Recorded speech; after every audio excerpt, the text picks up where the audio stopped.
Prince song, and I went along with that for a while and did some gigs, and then I went to an art course and got into another band through this art course and played some more gigs, covers mostly, and then yeah, then one day when I got back, this art course happened every summer, and the last one I was asked by the bartender, and he asked me to come and audition for his band, and I went along and did an audition, got in, and that was kind of the lineup of Travis. But that was what became Travis. It had Andy, the guitarist, Neil, the drummer, and myself, and two brothers who later were out of the band, and then Dougie came in about 5 years after that.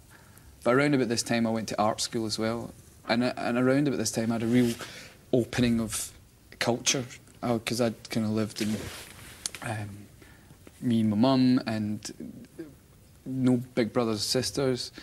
I think bands around the time that really got me going was In Excess, REM, U2, Simple Minds.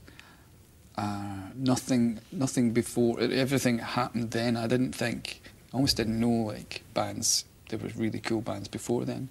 But when I went to art school, I started listening to Pink Floyd.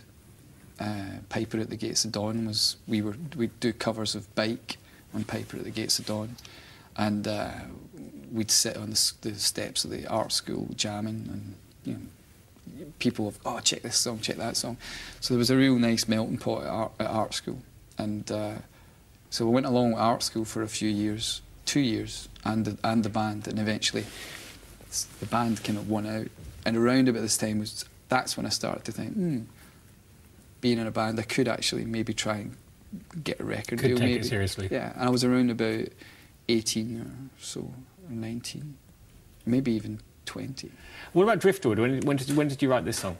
Well, Driftwood came. We went to record. We did Good Feeling, first album, and we started recording what would become The Man Who, in France with Mike Hedges, and we got up to a certain point. Then Nigel became involved, Nigel Godrich, and we retracked a lot of songs with him, and it all started to sound pretty cool. And it was Christmas time, 1998, and Ian and Colin, our managers, came round to my house, and they were all sat me down, and they're all, listen, the album's, everyone's a little bit concerned with me, because the album's a bit dark, it's a bit down, it's a bit depressing. And I was like, oh no, and he goes, you need a couple more up-tempo songs for the record. So they went off, and I had like 2 weeks or 3 weeks to do it. And so I just sat down, and I got knuckled down, and I wrote lyrics all over the walls, like on bits of paper. The whole room was covered in bits of yellow notepad paper with lyrics, and I started reading lots of poetry. I remember reading, being really massively inspired by The Thought Fox with Ted Hughes' poem. Amazing poem about writing, the nature of writing something, and getting right into that, and listening to everything, you know, listening to anything I could hear. But out of it all, one day Andy Dunlop, our guitarist, came round, and we were sitting downstairs in our little tiny flat, and he came, and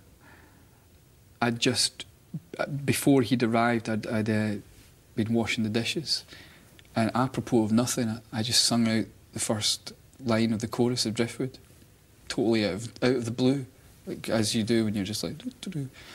And I ran upstairs and recorded it on a mini cassette thing, this new digital thing.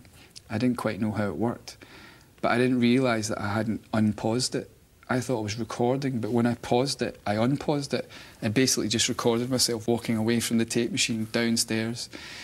And I listened to it the next day thinking, oh, I remember I wrote something, I recorded something, went up and listened to it, and I could just hear me walking off, and I'm like, oh no.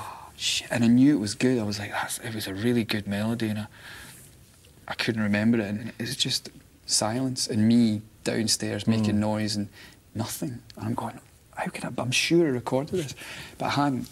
And just 30 seconds before the end of the tape, I can hear myself walking back up the stairs. And I'm sort of listening, going, oh.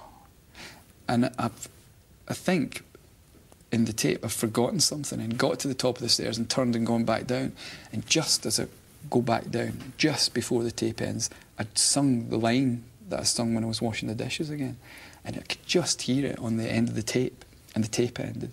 And I thought, that's it. And I wrote the song that day, and it finished itself. And okay, I'll sing it. And then I'll talk about the lyrics I played for you. Yeah, let's hear it. Okay.